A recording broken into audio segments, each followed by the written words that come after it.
What's going on, guys? Coach Jason here. Coach Patrick. And this is the Mach 1 method. Boom. Boom. We're back, the dynamic duo. Same shirt, totally unplanned. Or was it? Synergy. We want to chat to you guys about common mistakes beginners make in the gym. I'll kind of start off. To me, my biggest mistake I made, ironically, when I first got certified as a personal trainer, I was going around like doing job interviews, and I'm like, I gotta like look as jacked as possible.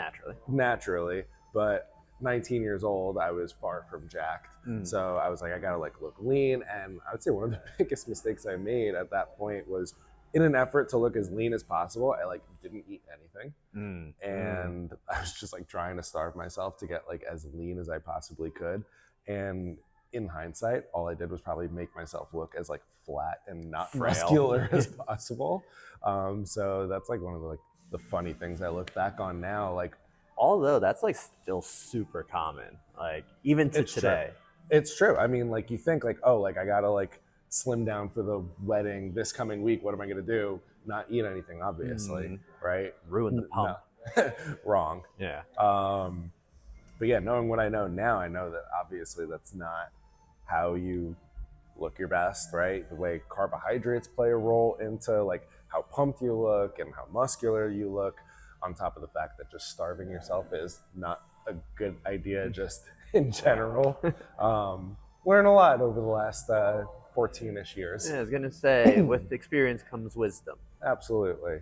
Yeah, and I'd say another thing to kind of go with the like underfed, undernutrient mentality is also the overtraining mentality, where people go from 0 to 100 real quick, and then the next thing they know, they're burnt out, they're overtrained, they're risking injury, they can't recover, and then they probably 9 times out of 10 are also trying to cut calories, be mindful of what they're doing, while adding 5 times more volume in terms of physical activity and structured exercise, which is just a recipe for disaster, which only accelerates all those things that you were talking about that you did when you were 19, right?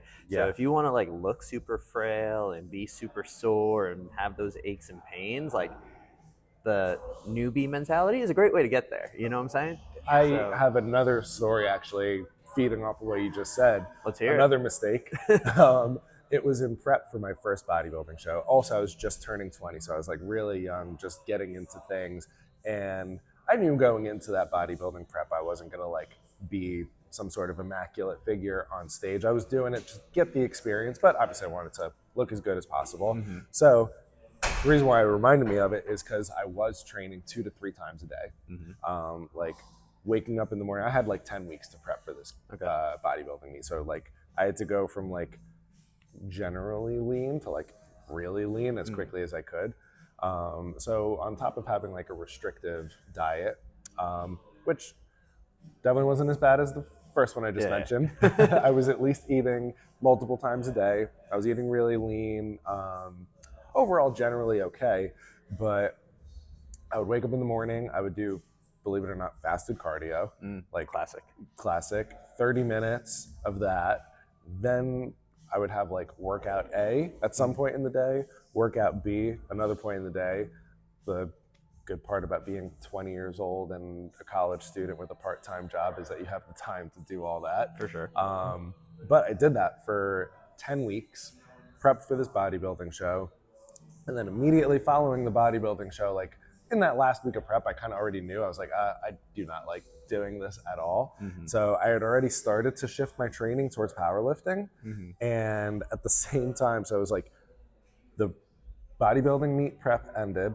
I was training 2 to 3 times a day. I was starting to shift into powerlifting. And then the following month after the bodybuilding show, I had also signed up for a 9-mile Spartan race with a couple of people at the gym I was going with. So I went to like low calorie, high volume training to like eating a shit ton, high intensity training, and doing like the Spartan race. And my shoulder was fucked.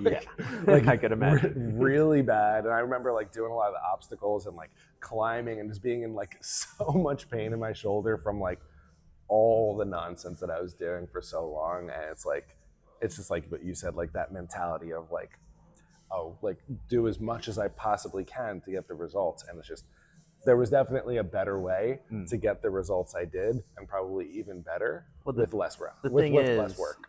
you were motivated because you had 10 weeks, short window. It's kind of like that 6-week True. challenge mentality, right? So you're True. like, let me just buckle down, accelerate this process, go like 110%, right?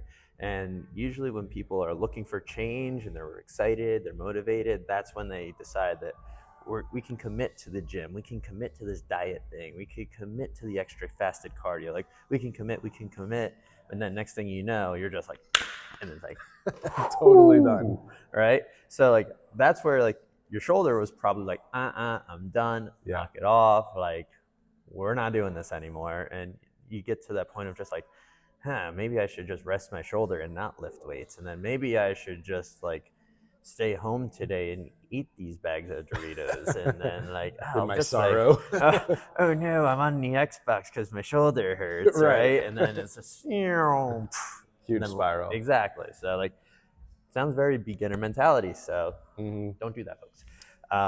But relatable, which kind of why we're here having the podcast today, why Mach 1 is a thing. Remember that when we went down to Daytona? Oh yeah. And I was like, I'm going to do my own water cut, right? And it worked very well, very well. The only problem Some might say too well. Almost too well, but the problem is I hit it exactly how I had to, but I did it with the idea of we're going to be in Daytona on Wednesday, not that I compete at 6 p.m. on Friday. So for anyone that doesn't know like how a water cut works, it's a very strategic model of manipulating your water intake, your carbs, and your salt, and also any sort of supplements that aid in water retention.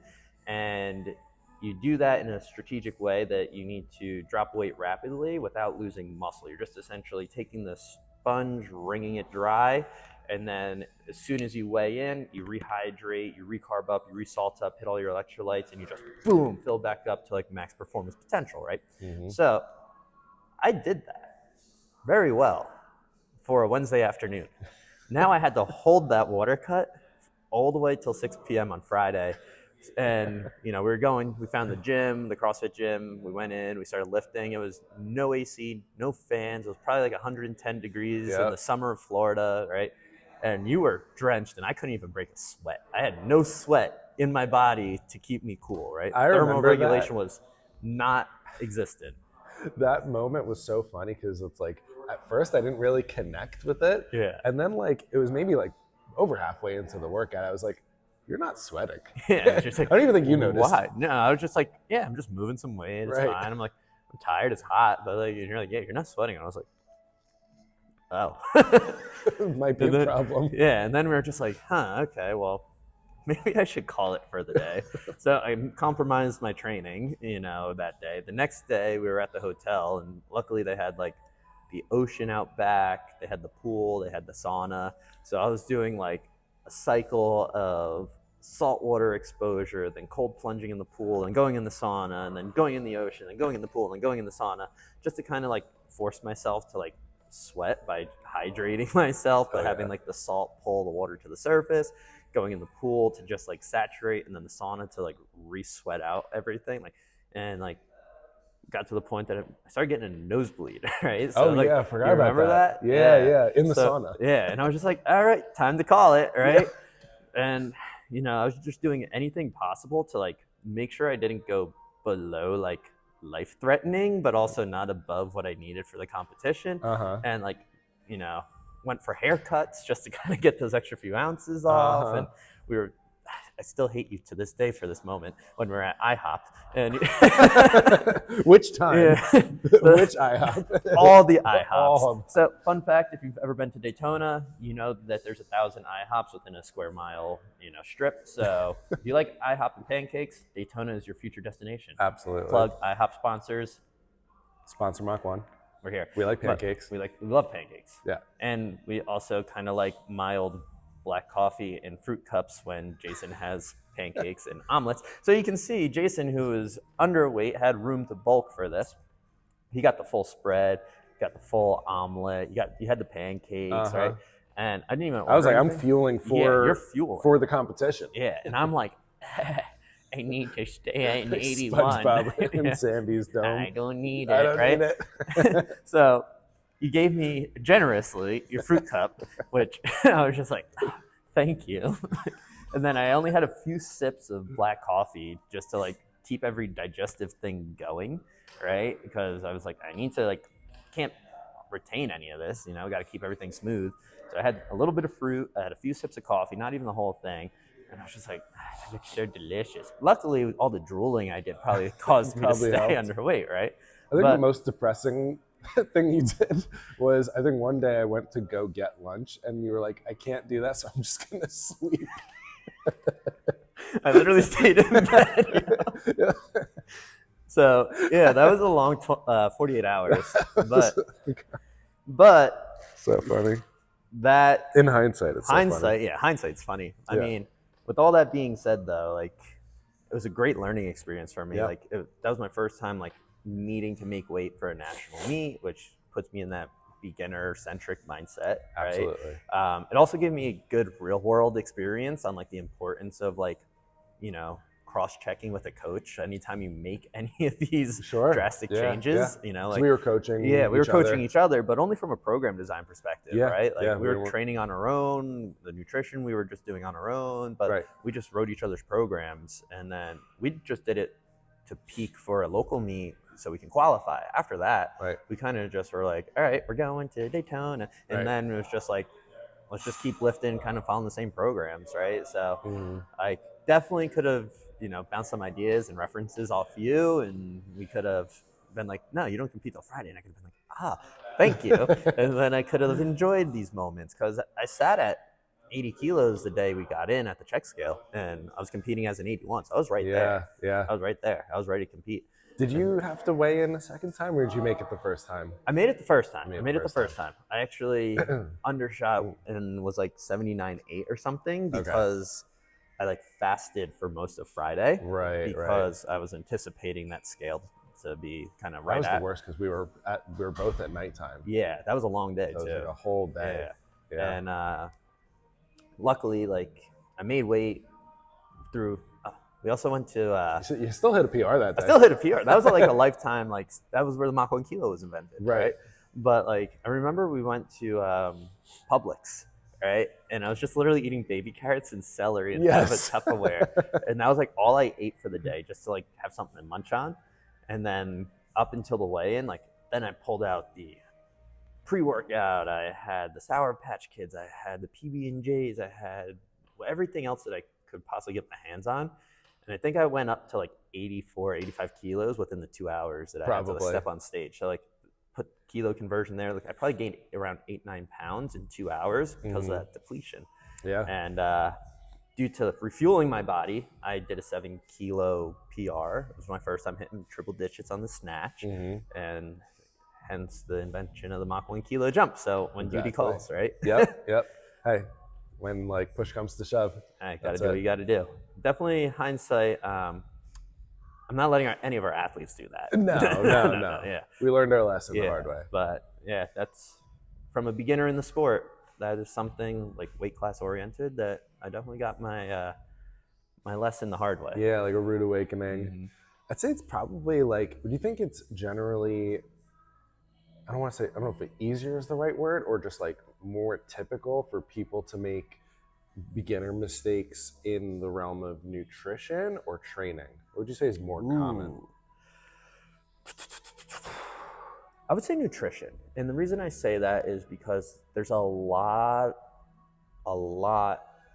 of bad information easily accessible at your fingertips, whether that's through social media, that's through just influencers giving you those information, just generational standards and expectations around nutrition and weight and how to get there.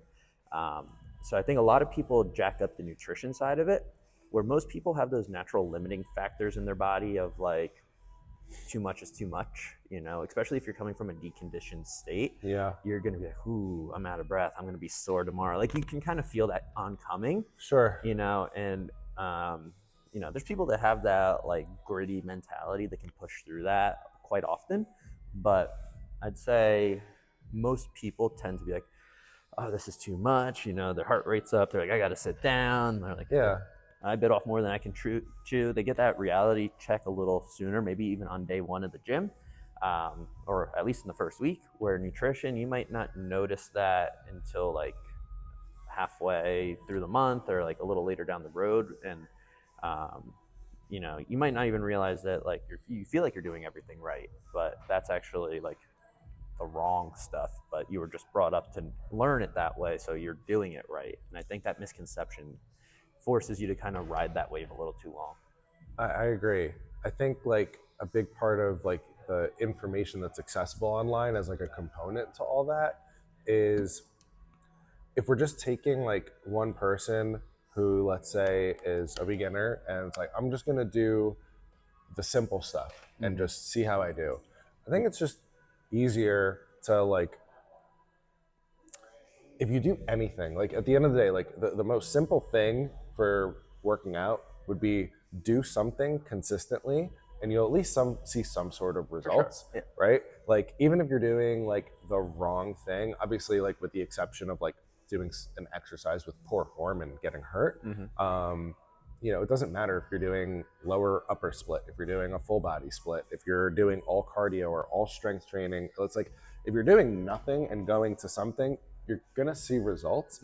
I think like when it comes to nutrition, the simple thing for most people, I'll just generalize, is drink enough water and eat enough protein. Yeah. Like if beginners just did that, then they'd probably see results pretty quickly. But I think like with nutrition, there's something around like that there's maybe a sense of needing more specificity that people kind of dig in themselves into like a rabbit hole, and they're like, oh well, this is the diet or the thing that is best for me, but they're just making that judgment call based off of what someone said online, not with any other like, like you mentioned, like bouncing ideas off of a coach. There's no conversation. Like they don't want to go see a nutrition coach and like get some ideas and get some advice. So they wind up, skipping over the easy stuff and just going right to something hard and either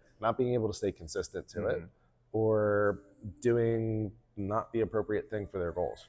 Yeah, and I mean to that point, there's a lot of like name branding out there, stuff like the keto diet, right? Like is just like a buzzword for like putting your body in a state of ketosis, right? So it's just a high fat, low carb diet. And like it has benefits, but at the same time, like it became a trendy buzzword. It was like, I'm doing keto. And it's just like, yeah, you could do that. But really the main takeaway of starting that is you were mindful of what you're putting in your body. You're hitting your protein because you took away a whole food group, right? So now you have to eat something, and by default, you're going to be and you're in a calorie deficit. Yeah, you're going to be in a calorie deficit because you removed a whole macronutrient. So like you cut your general consumption by a third, right? So like there's branding and labeling around a lot of nutrition like that I think sets up a lot of people with the mentality like I have to pick one and run with it, and like this one would work for me because like I like these foods or I don't like that, whatever the case may be. Sure. So I think like tying that into getting started, it's just like if I ate more protein, if I was just mindful of what I was eating, if I chose a whole food option versus a processed option, right? Like if I went home and made baked chicken breast versus like getting a fried Chick-fil-A sandwich or something like that, like with all those different oils and processed additives, like you can naturally just cut your protein or your calories down while keeping your protein elevated, and then like you'll lose weight that way, right? Doesn't mean it has to be bland. I think a lot of people also think like bland helps you make it low calorie. Like seasonings are great, add all those different flavors. But I think there's a lot of just kind of misconception, and people start on hard mode. Yes. Right? Yes. So like if you're playing a video game and you have the option to go through like all the missions on like easy, medium, or hard, like check your ego. Yeah. Like take a hard look at where you're at. Well, like I respect the challenge, but like if you're doing this for the long haul, start on easy because it's going to be a long game, right? Like you don't. And easy might be challenging. Yeah. Like depending on where you're at. And there's no shame in that or a problem with that at all. It's just you got to figure out where your starting point is. And like, you know, even changing one thing per month habitually can be a challenge for a lot of people.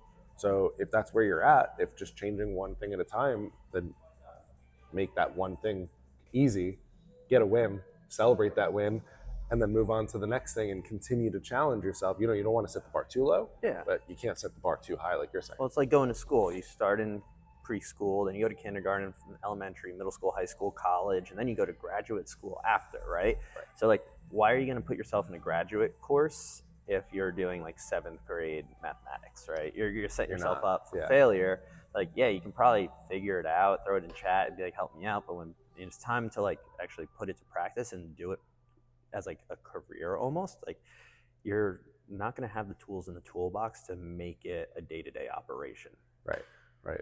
And I mean, shameless plug to all that is our Healthy You product. That is like the tool for beginners. Like that's the best way to get educated on, you know, what is the science behind nutrition, why you're going to be doing certain things, and how to carry it over into your life for the rest of your life. So, you know, shameless plug on that amazing product that we have. Absolutely. If you haven't heard of Healthy You, check it out. It's 8 weeks, sets you up for success forever, right? So I like to tell people about Healthy You in a way that like it's not an 8-week commitment. It's like an 8-week trial for the rest of your life. You know? Ooh, I like that. Yeah. So like it doesn't end after 8 weeks. It starts on week 9. Yeah. And I like that. That sets like a different mentality around it, because what we're going to do is give you the tools. We're going to set you up for success. We're going to work dynamically as a coach to make sure that if you get these ideas, it's like, okay, a water cup might be a good idea, but like maybe let's start it on Friday instead of Wednesday, right? Or Monday. Well, it's an 8-day protocol, so you know, start it on the right day. Anyway, whatever day. Exactly, whatever day. But like, start it on the right day. Like, you know, you're getting a coach to cross-reference all that with you, so that way, you know, when it's time to implement it on yourself and go out and conquer, you're like, I know what to do now. Yes. And that's why we do this. Absolutely. Well, on that note, leave a comment with what beginner mistakes you made either in the gym or in the kitchen, and when we see your comment, we'll, you know, reach back out and give you some tips on how to overcome those obstacles. But that being said, until the next episode, the Mach 1 method is out. Boom.